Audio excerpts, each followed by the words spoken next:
श्री शिवाय नमस्तु भयम। दोस्तों, जैसा कि आप सभी लोग जानते हैं कि 20 अक्टूबर 2025 कार्तिक महीने में पड़ने वाली दीपावली है और कार्तिक महीने की सोमवार दीपावली है और हमारे हिंदू धर्म में इसका बहुत ही बड़ा और विशेष महत्व होता है। अगर कभी भी मौका लग जाए और कार्तिक महीने का दीपावली सोमवार के दिन पड़ जाए तो आप लोगों को सिर्फ और सिर्फ सूखी लकड़ी वाला उपाय तो अवश्य ही करना चाहिए। इन दोनों का संयोग बहुत ही कम आता है। इसी के साथ में गुरुजी ने अपनी शिव पुराण कथा में बताया है कि इस दिन आपको तुलसी की सूखी लकड़ी वाला उपाय तो आपको अवश्य ही करना चाहिए, क्योंकि ऐसा दिन पूरे साल में सिर्फ एक ही बार आता है।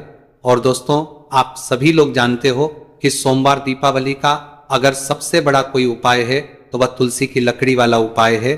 तो दोस्तों, सोमवार दीपावली के दिन आप लोगों को इस तुलसी की सूखी लकड़ी वाला उपाय को जरूर करना है।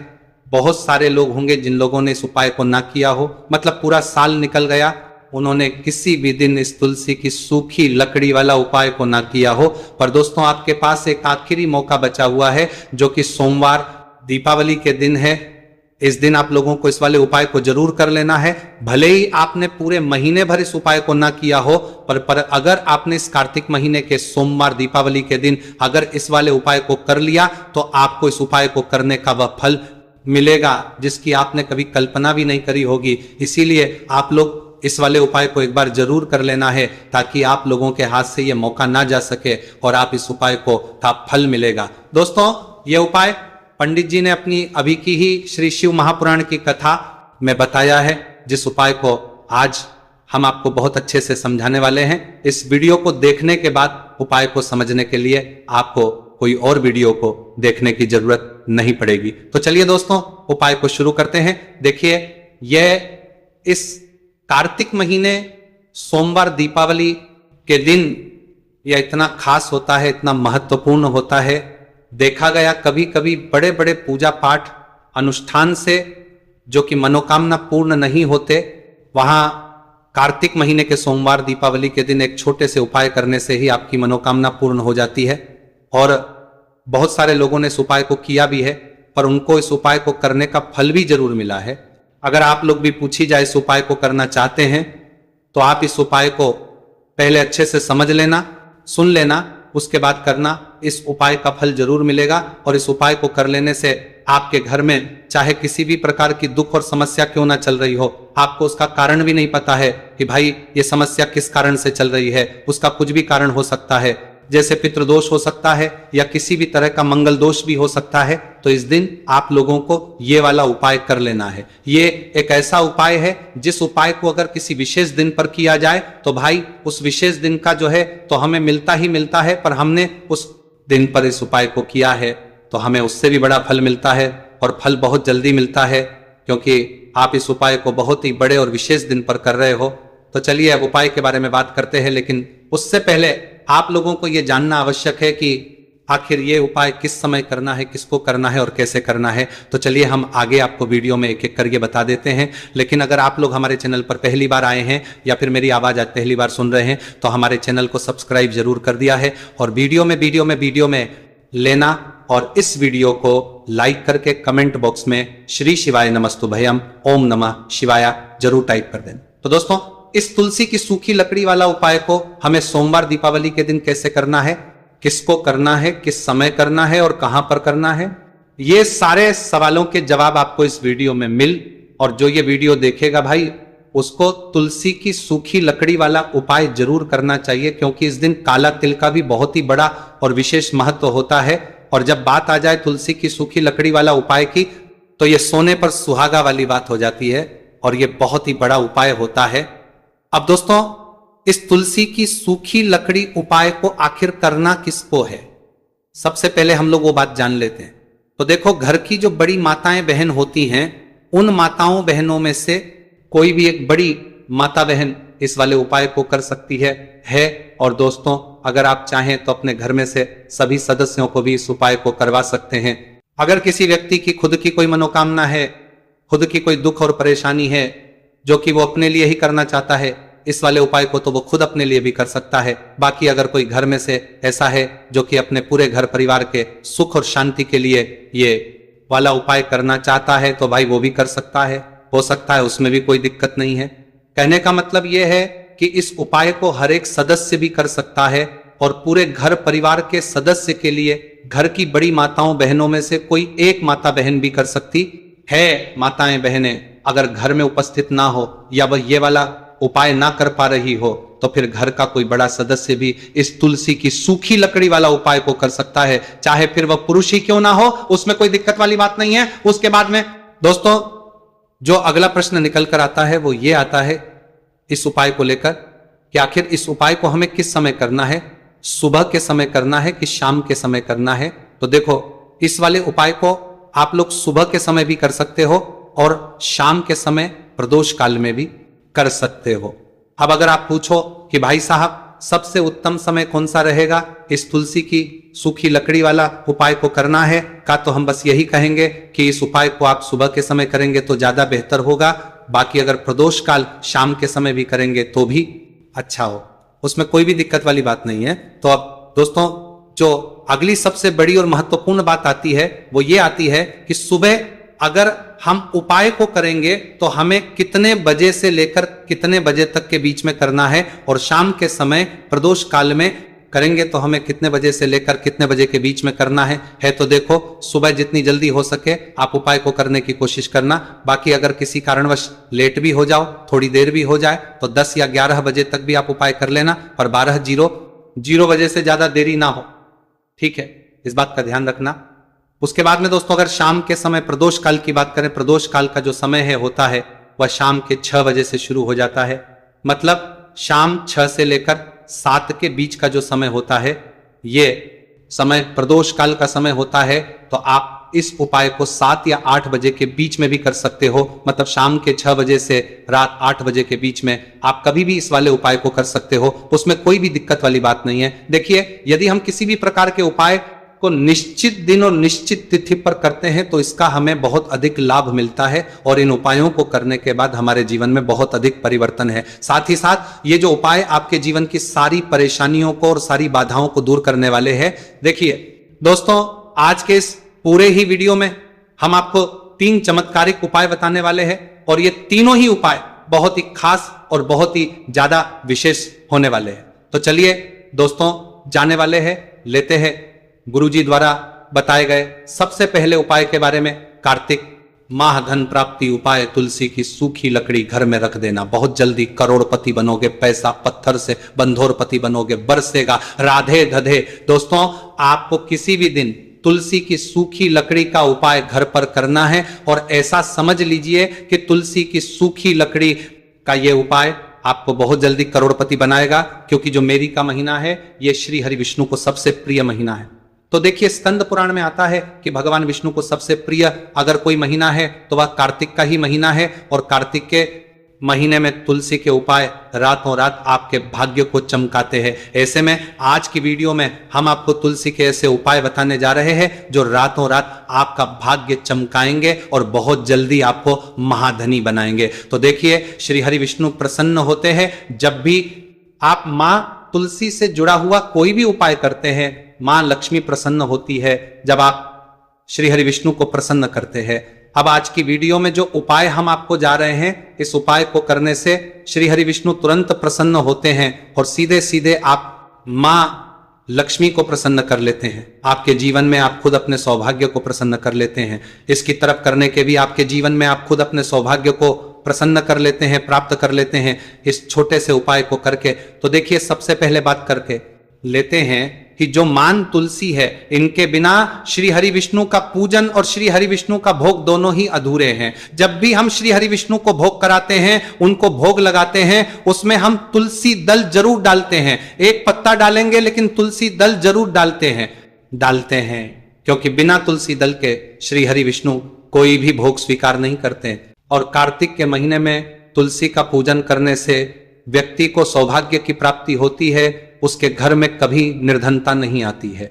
आप देखिए सबसे पहले तो आपको कार्तिक के महीने में एक हरा भरा तुलसी का पौधा अपने घर में लगाना चाहिए। अगर पहले से आपके घर में तुलसी का हरा भरा पौधा है तो बहुत उत्तम है, अगर नहीं है तो कार्तिक के महीने के लिए महीने में एक तुलसी जी का पौधा आप जरूर लेकर क्योंकि सबसे श्रेष्ठ महीना है तुलसी के पौधे को अपने घर में लाकर लगाने के लिए। दूसरी चीज ही देखिए, कार्तिक के महीने में या उससे पहले आपके घर में तुलसी जी का पौधा सूख गया है, और अगर तुलसी का पौधा आपके घर में सूखा हुआ है तो उससे कौन पाए है जो आप करके रातों रात अपने भाग्य को चमका सकते हैं। तो देखिए अगर आपके घर में तुलसी जी का सूखा हुआ पौधा है, इसमें आपको हरे भरे पौधे से उपाय नहीं करना। आपके घर में तुलसी जी का अगर सूखा हुआ पौधा है, उसी से आप उपाय करेंगे, इस चीज का ध्यान रखेंगे। तो देखिए अगर तुलसी जी का पौधा सूख गया है तो आपको क्या करना है, छोटी छोटी टहनियां लेनी है, गिन करके 7 टहनियां, ठीक है ना। कितनी टहनियां लेंगे? 7 टहनियां लेंगे। थोड़ा सा मौली धागा आपको लेना है और सातों तुलसी की सूखी लकड़ी को एक के अपने अंदर एक यानी गट्ठा टाइप का बनाना है और उसको बांध देना है, ठीक है ना। सारी तुलसी की लकड़ियों को इकट्ठा करना है और मौली धागे से बांध देना है। बांध देंगे कलावा लपेट कर। अब आपको क्या करना है, रोली का इस तुलसी की सूखी लकड़ी पर आपको करना है, रोली का तिलक करेंगे। अगर चंदन है तो थोड़ा सा चंदन लगा दीजिए। अब ये तुलसी की जो सूखी लकड़ी है ये आपको थोड़ी देर अपने घर के मंदिर में रखनी है श्री हरि विष्णु के सामने, और एक देसी घी का दीपक आपको श्री हरि विष्णु के सामने लगाना है। दीपक गोलबाती का लगाएंगे और उसमें एक चुटकी पिसी हुई हल्दी डाल देंगे, ठीक है ना। श्री हरि विष्णु को हल्दी बहुत प्रिय, दीपक लगा देंगे। थोड़ी देर बाद जो तुलसी की लकड़ियां हैं उनको ऐसे ही रखा रहने देंगे, तिलक कर देंगे। अब थोड़ी देर बाद आपको क्या करना है, तुलसी की वो जो सूखी लकड़ी बांधी थी कलावे से, मौली धागे से, अब आपको उन्हें उठाना है। एक छोटे से लाल कपड़े में आप इसको रख लीजिए, ठीक है ना। लाल कपड़े में रख लीजिए, पीला कपड़ा हो तो पीले कपड़े में रख लीजिए। रखने के बाद आपको क्या करना है, इसकी पोटली टाइप की बना देनी है। धागे से लपेट कर, मौली धागे से पोटली बना लीजिए, आराम से बंध जाती है। अब इस पोटली को आपको कहाँ रखना है, इसे आपको अपने घर के मुख्य द्वार पर टांगना है, ठीक है ना। अंदर की तरफ मुख्य द्वार पर अंदर की तरफ टांग दीजिए और मां लक्ष्मी का ध्यान करिए, श्री हरि विष्णु का ध्यान करिए, उनसे प्रार्थना करिए कि हे धन की देवी महालक्ष्मी, आप मेरे घर में पधारिए और अपनी कृपा मुझ पर बरसाइए। इस तरह से आपको प्रार्थना करनी है और मंत्र की दोरी दोरी दोरा चुनने के साथ में ले, मां चुनने के दोरी दोरा चरबी दोरा बोलना है। ओम नमो भगवते वासुदेवाय नमः 11 बार ये मंत्र बोलना है। एक दीपक आपको जिस दिन भी उपाय कर रहे हैं अपने घर के मुख्य द्वार पर प्रज्वलित करना है। चौमुखी दीपक, 4 बाती का दीपक लगाएंगे और थोड़ी सी हल्दी उस दीपक में भी डाल देंगे। मुख्य द्वार पर करते हैं, द्वार पर दीपक बाहर की तरफ लगाना है सीधे हाथ पर, ठीक है ना। ये उपाय वैशाख में आप करिए और देखिए कि कैसे आप महाकरोड़पति बनते हैं, कैसे आपके पास पैसा आता है और कैसे आपके पास पैसा रुकता है। तो ये वही उपाय है जो रातों रात आपके भाग्य को चमकाएगा और आपको महाधनी बनाएगा। छोटा सा उपाय आपको महाकरोड़पति बनाएगा। आपके बाद करोड़पति है बनते बनाया गया है, देगा। अगर सच्ची श्रद्धा से आपने इस उपाय को कर लिया, साथ ही साथ कार्तिक के महीने में अगर कोई जूते का दान कर देता है, जूते चप्पलों का कोई दान कर दे इस माह में, तो समझ लीजिए उसे हर वो वस्तु मिलती है जिसकी वो कल्पना करता है, जिसकी वो चाहता है। आपने अगर कुछ ऐसा सोचा है कि हाँ मुझे ये वस्तु या मुझे ये चीज मिल जाए, मेरी ये इच्छा पूरी हो जाए, आपकी कोई भी इच्छा दूरी है, पूरी नहीं हो रही, तो कार्तिक माह में आप चाहे एक व्यक्ति को दान करें, जूते या चप्पल का दान जरूर करेंगे, विस्की कोरी हो करेंगे, चाहे पद्माह में आपकी कोई भी इच्छा पूरी हो जाए, करिए। जल का दान इस माह में के लिए जल के दान करिए, जल का दान करिए, जल के तरी करिए, जल के करिए, जल के करिए, जल के करिए, जल के करिए, जल के करिए, जल के करिए, जल के करिए, जल के करिए, जल के करिए, जल के करिए, जल के करिए, जल के करिए, मैं करिए। और फिर देखिए कि आपका भाग्य कैसे आपका साथ देता है और कैसे आप अपने जीवन में आगे बढ़ते चले जाते हैं। तो बहुत अच्छे से उपाय आपको बताया है। अब हम बात करते हैं दूसरे विशेष उपाय की, कि देखिए ये उपाय भी तुलसी जी के पौधे के वहां पर करना है। आपके भाग्य का उदय करने के लिए आपके घर में धन सम परेशानियां है, कर्ज की समस्या अगर दिन पर दिन बढ़ती जा रही है, खत्म नहीं हो रही है, बहुत ज्यादा परेशानियां हैं, तो आपको ये उपाय करना चाहिए। देखो करना क्या है, बहुत ध्यान से समझना। आपको मात्र तांबे के पात्र के अंदर जल लेना है, उस जल के अंदर एक चुटकी आपको हल्दी मिला देनी है, ठीक है। और साथ में लेना है एक कमलगट्टा, या केवल उपाय कार्तिक सोमवार दीपावली के दिन करना है। अगर आपको ऐसा लगता है कि आपके जीवन में अष्टलक्ष्मी का वास नहीं है, भाग्य का साथ आपको नहीं मिल पा रहा है, तो आप ये उपाय शनिवार के दिन कर सकते हैं, सोमवार दीपावली के दिन भी कर सकते हैं। ठीक है, शनिवार सोमवार दोनों दिन आप ये उपाय कर सकते हैं। देखो करना क्या है, इस जल के पात्र के अंदर हल्दी डाली और एक कमलगट्टा डाला। अब आपको तुलसी जी के वहां पर जाना है। देखिए जब आप हल्दी डालोगे जल के पात्र के अंदर, तब आपको ओम नमो भगवते वासुदेवाय का 11 बार जाप करना है, फिर हल्दी डालना है। जब आप कमलगट्टा डालोगे तब आपको ओम श्री नमः या ओम महालक्ष्मी नमः इस मंत्र का जाप करते हुए कमलगट्टा डालना है, 11 बार जाप करना है। ठीक है, कमलगट्टा और हल्दी दोनों होना चाहिए। कमलगट्टा महालक्ष्मी का प्रतीक माना जाता है और हल्दी जो है वह भगवान विष्णु के निमित्त आप हल्दी डालेंगे। ठीक है, इस जल को आपको तुलसी जी की जड़ में अर्पित करना है। अर्पित करना है ओम नमो भगवते वासुदेवा का जाप करते हुए, बस इतना सा उपाय करना। धन संबंधी को कोई भी परेशानियां है वह सब दूर हो, ऐसी आपको प्रार्थना करनी है। कर्ज से जुड़ी कोई परेशानी हो तो ऐसी प्रार्थना करनी है कि ये दूर हो जाए, ऐसी कामना करते हुए ये दूसरा प्यारा सा उपाय आपको करना है। तो देखो ये हो गया उपाय जो कि आप सुबह से लेकर के शाम तक कर सकते हैं। दीपावली सोमवार या शनिवार के दिन सिर्फ एक बार ही करना है। अब जो कमलगट्टे को आपको वहीं पर तुलसी जी के वहां पर रखे रहने देना है, आपको उठाना नहीं है।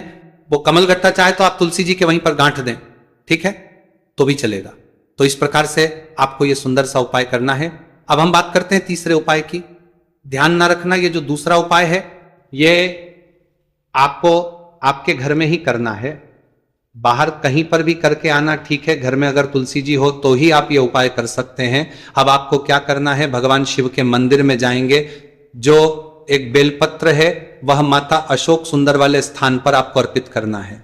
डंडे का हिस्सा जलाधारी की तरफ हो चाहिए, उस प्रकार से आपको यह बेलपत्र अर्पित करना है। जब बेलपत्र अर्पित करोगे तब आपको कुंदकेश्वर महादेव का नाम लेना है, माता अशोक सुंदरी वाले स्थान पर। ठीक है, आप जो चावल के दाने हैं, जो अक्षत लेकर आए हैं, वो भगवान शिव के शिवलिंग पर आपको अर्पित करना है। जब आप अर्पित करोगे तब आपको बृहस्पति शवर महादेव का नाम लेना है। बृहस्पति शवर महादेव ही एक ऐसे महादेव है जो आपके गुरु ग्रह को मजबूत करता है, तो आपको इस प्रकार से अर्पित करना है। और अंत में एक लौटा जल धीरे धीरे पतले दराज से बृहस्पति शवर महादेव का स्मरण करते हुए या श्री शिवाय नमस्तु भयम का जाप करते हुए आप अर्पित करें।